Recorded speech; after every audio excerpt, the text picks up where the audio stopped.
आज मी तुमच्यासमोर एक भन्नाट रेसिपी शेअर करत आहे। तर ही रेसिपी नक्की आवडल्यास माझ्या चॅनलला लाईक करायला विसरू नका।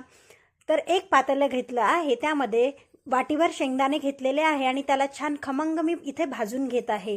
छान हलवत हलवत भाजून घ्यायचे आणि फ्लेम लो ठेवायची। इथे त्याला थंडगार करून आपण इथे एका मिक्सरच्या पॉटमध्ये ते टाकून घेत आहे। 2 ते 3 लसणाच्या पाकळ्या आणि गोडलिंबाचा पाला आणि तिथे कोथिंबीर टाकून आपण यामध्ये थोड्याशा 2 मिरच्या आपण कट करून घेतलेल्या आहे आणि चवीनुसार मीठ ॲड केलेलं आहे आणि थोडंफार जिरं इथे ॲड करून आपण याला मिक्सरला बारीक करून घेत आहे।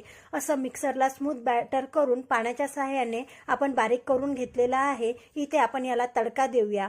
इथे मी एक तेलाचा पॅन घेतलेला आहे, त्यामध्ये जिरे मोहरी टाकले, त्यामध्ये गोडलिंबाचा पाला कोथिंबीर टाकून हा तडका आपण आपल्या मिक्सर